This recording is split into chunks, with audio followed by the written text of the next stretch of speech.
Welcome to the Advantage Podcast, a monthly unscripted conversation with host David Ashcraft and top leaders impacting our world. Created by pastors for pastors to strengthen our leadership and expand our knowledge and influence. Hey, well, Craig, thank you for joining me. This is actually the first podcast that we are doing with our Pennsylvania pastors. And so just so you know who you're talking to, we've got about 80 of the largest churches in Pennsylvania. Their senior pastors are joining us with some cohorts and just talking about how do we get Jesus to the people of Pennsylvania. So that's actually who's on this call. So thank you for jumping on with me. I appreciate it very much. Hey, you bet. I'm honored to be with some of the best and most effective in Pennsylvania. So let's dive in. Very good. So, Craig, you and I are a part of something, the Global Leadership Network, where it really is all about building leaders and saying, how do we help leaders excel in their roles, specifically even in churches as pastors?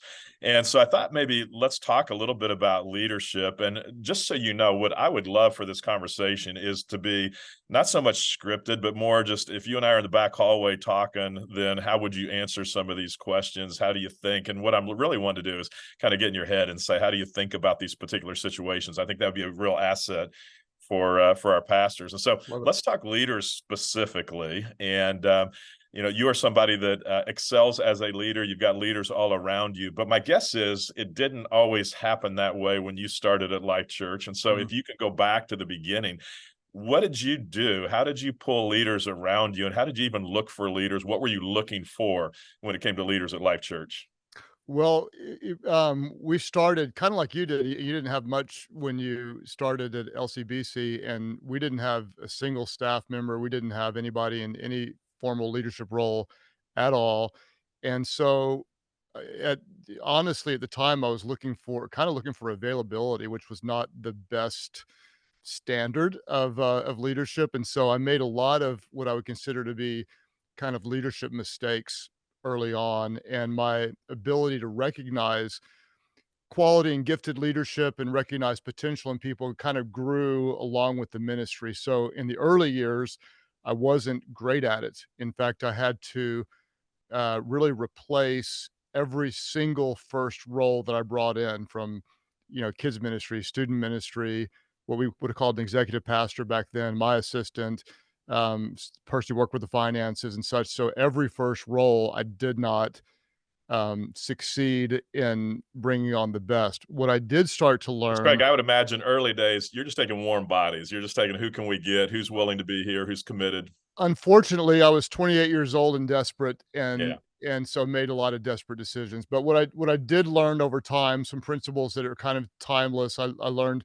one of the best indicators of future success is past success. So I started to look for people who have not even necessarily having big success, but led something, anything. Might have been a president of their French club, or was a captain of a sports team. I started to look for qualities once we were able to kind of hone in on what our values were organizationally, and in kind of work values. I started looking for people that were coachable, people that were flexible, had similar values, people that were ask a lot of questions, people that were resilient, people had a good work ethic, and things like that. And so I was then started to search more for values, and then that's when our selection process started to improve. So how did you had that first band of people that maybe weren't the right ones. How did you move them on? I mean, that's got to be awkward conversations where you're saying, or did they figure it out themselves, or did you have to go to them and say, you're not the guy anymore? No, unfortunately, that I had to learn by telling most of them they weren't gonna make it, and that's often what happens in any growing group, and that is there are some team leaders that grow with you and some that don't. The good Yeah. news is the next round we brought in, did work, and so our growth trajectory was fortunately on the faster side, but now I've got a group of people that have been with me for 26 years, and our top leaders. So the conversations were not easy. And that was another thing I learned. Most of what I learned was by doing it poorly, but I Yeah. learned how to transition people in a way that's more healthy for them and for us over time as well. So basically, if you want to learn from my first 2 years of leadership, I could only give you mistakes and hardly anything we did right. But Craig, it's interesting in those early days because I remember as we were getting started with LCBC and we would have people show up and I would kind of moan to Ruth and say, they're not the people I want or need long term. But she would say, but they're here and Mhm. God gave them to you here for this moment. And, you struggle with, am I using people or did God bring these people here for a period of time? And so did you struggle with that and think, am I just using people in this slot, or was that ever an issue for you thinking through that? I never felt like I was using them because when I put them there, I felt good about them going in, and Yeah, then sometimes quickly I'd realize it wasn't necessarily the right person, or maybe I wasn't the right leader. So, I can't put it all on them, but I didn't feel like I didn't put him in there with any kind of ulterior motives of saying I right. want to take advantage of you, but I did feel really badly about it costing some of them career-wise, personally, financially, Yeah. and we always tried to do it as well as we could and make it right with them, but you never enjoy a painful transition. Well, and it's always hard when you're asking people from your church that are somehow sold out on the mission to leave their career in another field, step into Right, your role. And when that doesn't work, you don't just lose the person, you lose their family, their friends, everybody else. right, So it costs a right. lot. And that's something you bring up on a kind of a side note is, do you hire from within or do you bring people from the outside? And that's a good question that I'm guessing some of your, pastors on the call would be asking, and one of the things I kinda started to learn, and these are not hard and fast rules, but if you love your culture, then bringing up from within is often the wisest thing to do. If you're in a culture that's not healthy, then sometimes bringing people from the outside is actually better. Yeah. So that's, depending on where you are in your tenure of leadership, those are some things to think through. And I know, Craig, for us, I would always say, okay, we want to hire people that are experts, but we didn't have the money to hire experts at that point. So you'd look for the skills or the potential in somebody to say, I want them to become an expert down the road. And Mhm, my challenge always to staff when I bring them on is you become so good at this that people from around the country are going to come and ask questions about how you're doing it. But mhm. we never could hire people at that stage early Right. on anyway. So, Right, and I like that too, that if you can hire potential and then you all grow together, what happens, and you had this as well, you know, my team was growing with me, meaning I was not the leader I am today, didn't have the knowledge, right. experience, and so, we developed a common vocabulary. We had certain experiences that are shared experiences. If someone comes in today, they don't have the benefit or the blessing of that common learning in the early years, and so Yeah. that's a really rich time. Yeah, that's good. So one of the things that's fascinating to me, Craig, looking at you guys at Life.Church, and I see this in other churches that have done well, is now looking back, you've got a team that's been with you for 20, 25 years, Mhm. and they all seem like they're sharp. They all seem like they're experts. And so I look and go, so how, when you were a small church, did you have that collection of experts? And you may have just answered that question. All of you grew together, you developed, you weren't experts when you started, but somebody from the outside looking in goes, well, sure, he's got all these experts on his team. No wonder they've done well, but they Mhm. weren't experts when you hired them. No, no, so let's take the 3 team members I have with me that serve on our directional leadership team. There's Bobby Grunwald, who created the YouVersion Bible app and is over technology and a lot of other things. There's Jerry Hurley, who, is over, HR and, about half the organization. There's Sam Roberts, who is, over all of our campuses. So those 3 people, when I met them, Jerry, we had about 200 people coming in the church when we brought him on. Sam, we probably had about 225 people coming to church when we brought him on. Bobby, we had about 700 people in the church coming when we brought him on. And so our top leaders, we found them in a pond or a pool of less than 1,000 people. And so Yeah, now we often say, like, where are the future Bobbies, Jerry's, Sam's in a church with tens of thousands? Why can't we find them? And the answer is because they are undeveloped, meaning they are there and there would be hundreds of them likely if we would find that 25, 27, 30-year old and help develop them. And so they're entering at a different point, but the reality is, and then, like, to be real honest with you, they were not great when I brought them on. Jerry came in, he was a district manager for Target, so he oversaw 11 Target stores, and he was a ministry wreck. He was all business, and everything was quick, mhm. fast, sharp, harsh, with no ministry finesse. So I didn't know if he was going to make it. Over Yeah. time, he became incredibly pastoral, one of the most pastoral guys on staff, and he took his business expertise and helped a young pastor grow in organizational understanding. So they weren't great. I wasn't great. We just all had potential and work to develop each other. And it does take time. It's really hard to hire the best from the outside. You can't afford them. You can't get them. So Yeah. as often as you can, developing the best from the inside is a great plan. It's just not a fast one. So, Craig, I listen to guys all the time, and they'll talk about their staff or their team, and they're frustrated with their staff, don't feel like they're the right guys. Almost what you just described with some of your team, where they weren't great when you started. And so the temptation is to just assume you've got the wrong person, to bail out on them. And so you talked about developing yourself, but developing the team.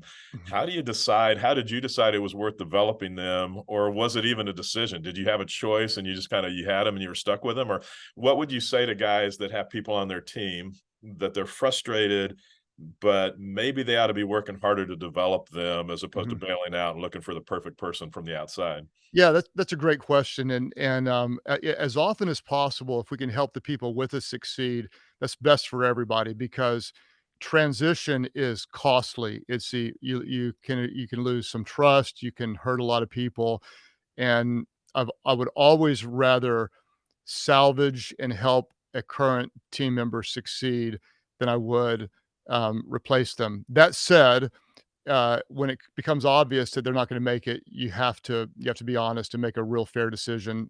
Because if they're not the right person here, then that also means God wants them somewhere else, and you have to just be real clear about that. So what I would say is this: when someone's not succeeding, you we often tend to blame that person, and there's often underlying reasons that may not be the person's fault. For example, they may be under resourced, they may be underdeveloped. They may be in the wrong role. Like they're actually a very talented and capable person, but we put them in the wrong role.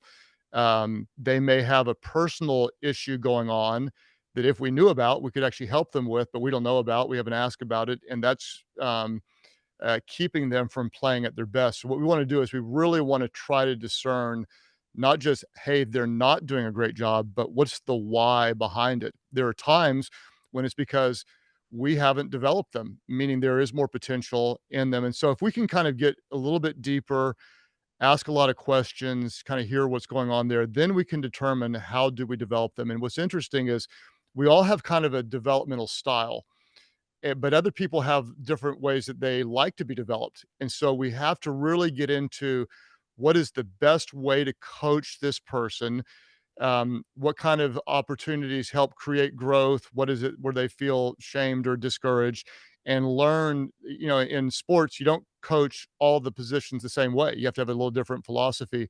So we have to become experts at where they are, what motivates them, what they're afraid of, what's holding them back, are they in the right place? And it takes time. It's never a science. We never can get it always right. That's why there's got to be the relational equity matters so much.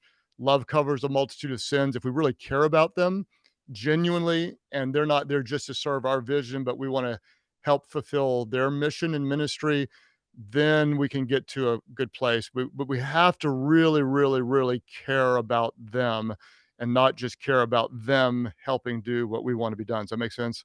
Yeah. But so that all sounds like a hassle. It sounds It like a is. lot of work. It sounds like a lot of time and It is a energy. lot of work. It's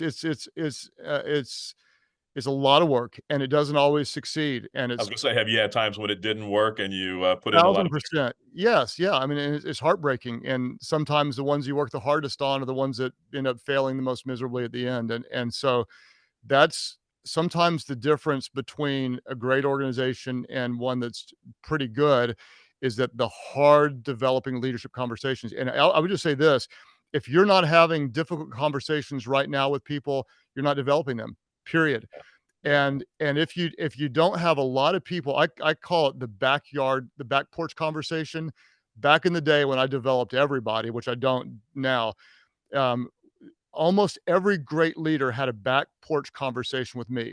And that was on my back porch after hours saying, look, if things don't change, you're not going to make it. Here's what needs to happen. And they were almost to the breaking point. And so the best grow through the breaking point. Not everybody does. And Yeah. so if you find yourself having a lot of conversations like that, don't be afraid. Don't feel like you're failing. That's the most intimate, meaningful point of leadership development. And I'm telling you, 100%, every single one of our best top leaders, and there are dozens of them, they had their own version of a back porch developmental conversation almost to the breaking point. And that's you have to get through those points to really grow. You have to cry about where you fell short, and you have to have aha moments about what you didn't see.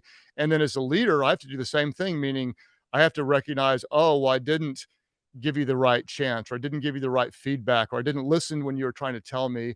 Yeah. And so it's on all of us. And as leaders, if we don't have our own kind of breakthrough moments, we become the lid Yeah. over and Yeah. over again.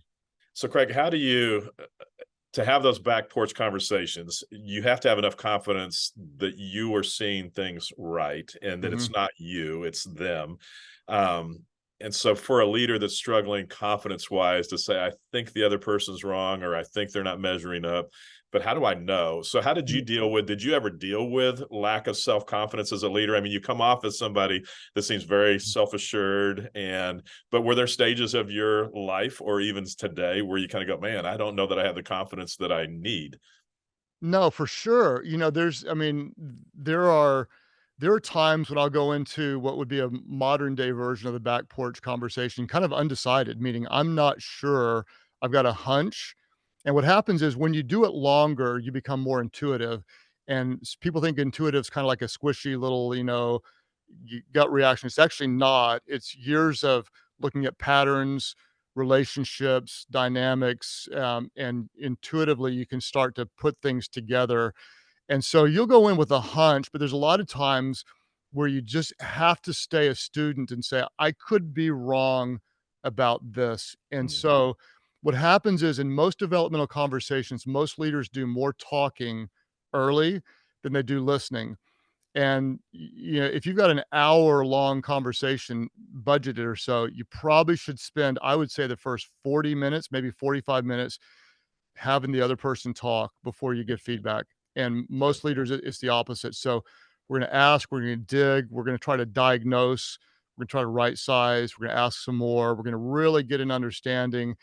And then sometimes the best discovery is not when we tell them, but when we help them discover it. Yeah. What would like a question, what would, if you were in my shoes, what would you say to you? That's a great question because you're putting the burden of the solution on them. They're no longer a victim. Now they have to help solve the problem. Okay. So for you to really succeed, what do you need to do differently? And so that puts the ownership on them. You're not telling them, they're discovering. Okay. So how are we going to measure that? What are you okay? So by what time are you going to accomplish that? Okay. And so if you do, what happens? Great. You get promoted. You get to say, if you don't do such and such by such and such time, what do you think should happen? Well, I guess I probably shouldn't keep my job. So at that point, you didn't tell, you led, you helped Yeah. them discover it, and then they're kind of creating their own path of success or not, and there's some accountability to it. So I find that the best conversations are when I listen more, talk less, and help them discover rather than tell. That's good. That's good. So the relationship with all these people you've had these conversations with, these back porch, and even you talked about your top three. Sometimes the perception is that we all have to be best friends. Mhm. And so what kind of relationship do you have with Bobby and Sam?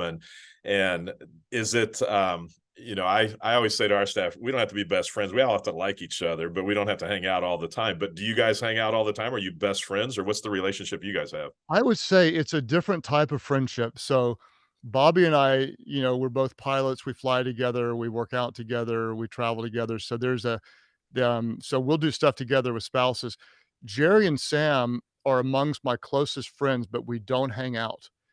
Mm, And so it's almost like we don't need to because we have a working.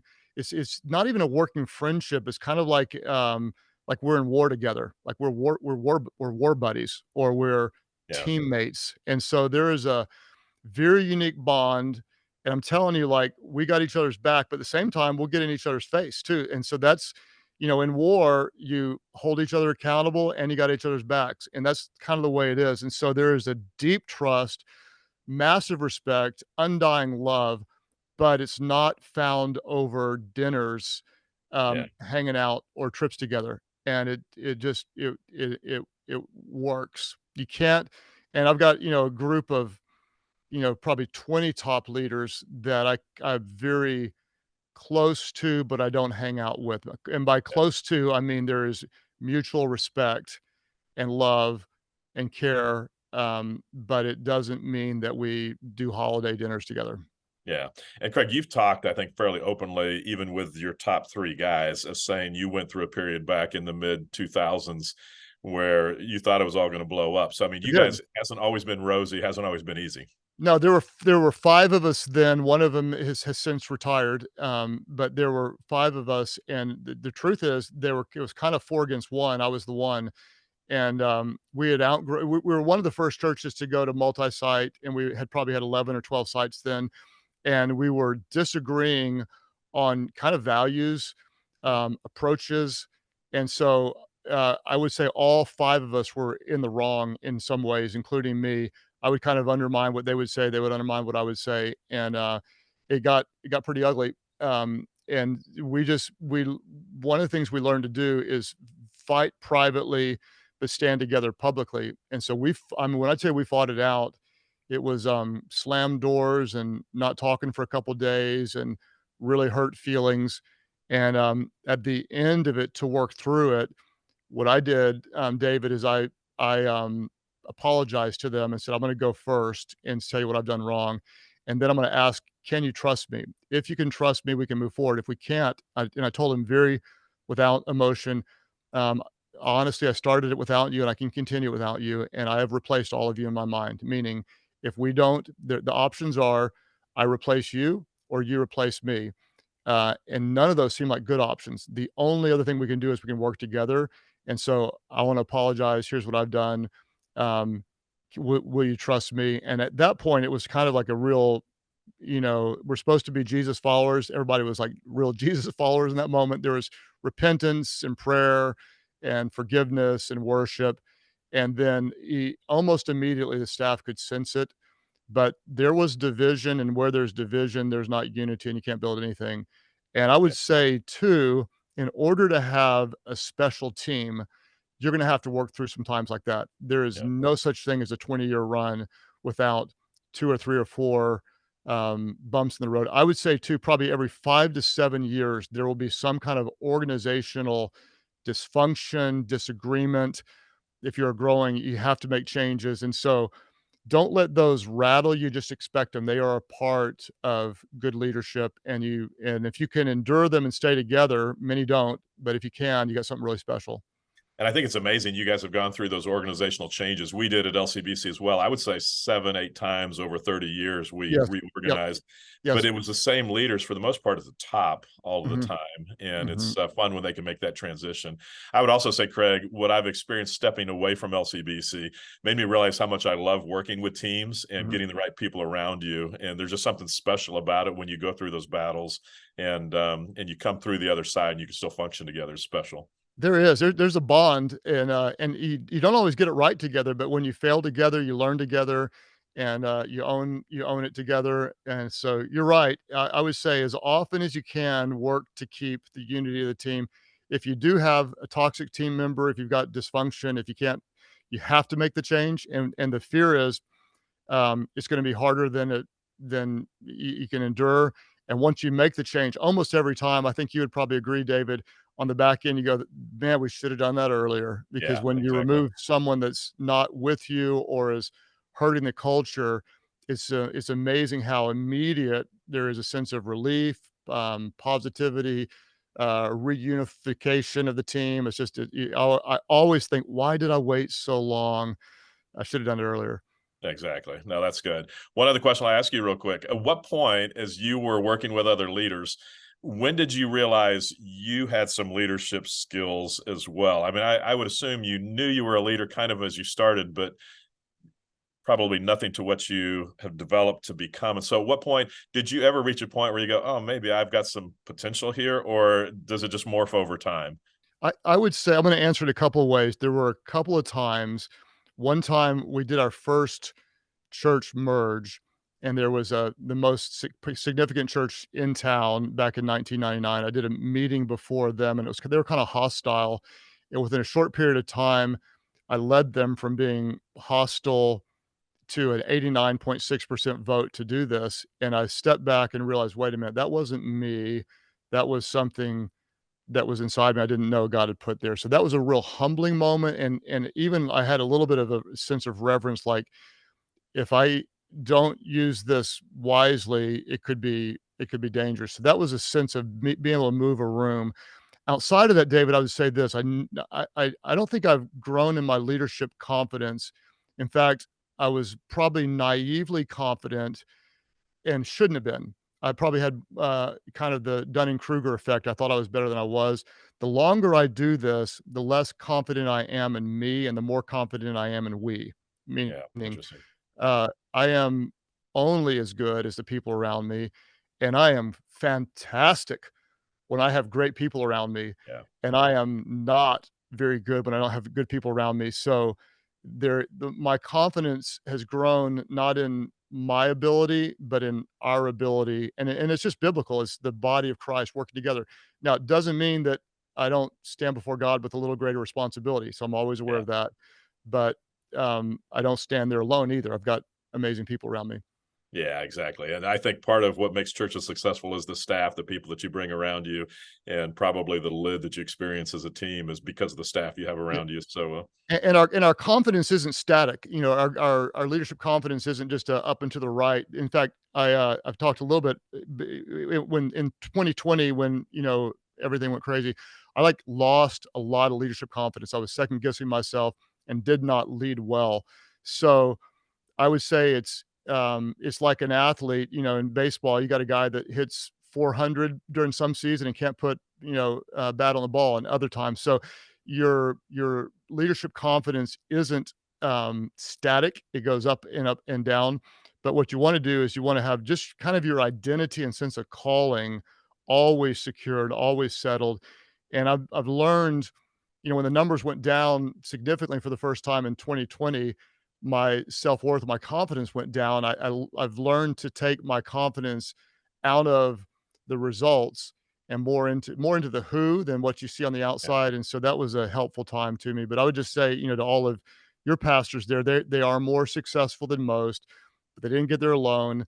I'd say don't hold it tightly, but recognize God has called you to steward something special. So there's always that the tension of it's not because of me, but my role is important, but not that important. But it's just the tension of Yeah, it's a funny thing because it I is tell these guys they are the top pastors in Pennsylvania. They're doing great work. But to your point, it's yeah, we just have to be careful we don't think we're too much right. and get full of ourselves. Craig, one of the things I appreciate about you, I've said this to you before, I think, I'm a big believer in longevity in churches and staying long term. What oftentimes happens as pastors become successful in the world's eyes is they get so busy doing other things they take their eyes off of their church. And Mhm. so one of the things I very much appreciate about you is you have kept your eyes very much focused on Life.Church, Thank you. and even today you're very focused on Life.Church and its future. And I think that's part of why Life.Church has been successful is because you haven't got distracted, and I think that's a huge thing. And so way to go for that, and appreciate Thank you. you. And I would just say to you as well, I would say to the guys, my experience with you is you're the real deal. What we see is who you truly are. And so thank you for leading well at Life.Church. Thank you for representing Jesus and the gospel well, and appreciate your accessibility to other pastors and other leaders. It's encouraging to hear that you struggle, but it's also encouraging to see your wins. And so thank you for sharing those with Thank us. you. And back with you, I just appreciate you continuing to invest in pastors and what's happening, in Pennsylvania is special. There's, the impact and reach that you all have been able to have is fantastic. And back when we did Catalyst One Days, there would be more people from there than any other part of the country, which tells me there's just high spiritual interest in an area where there shouldn't be. So meaning that you guys have been very effective. And I pray that you feel encouraged. It's an honor to work with you on the Global Leadership Network and also to serve pastors. It's just, you're a 20-year friend and let's do 20 more together. That sounds great. Craig, thank you. Appreciate the time. Okay, same to you. Take care, Dave. All right. Thank you. Bye-bye. Thank you for listening to the Advantage Podcast with David Ashcraft and for participating in our goal to strengthen and encourage pastors and their churches so more people are introduced to Jesus across Pennsylvania. If you found this helpful, feel free to pass it along. To find out more about the work of The Advantage, visit our website at theadvantage.org.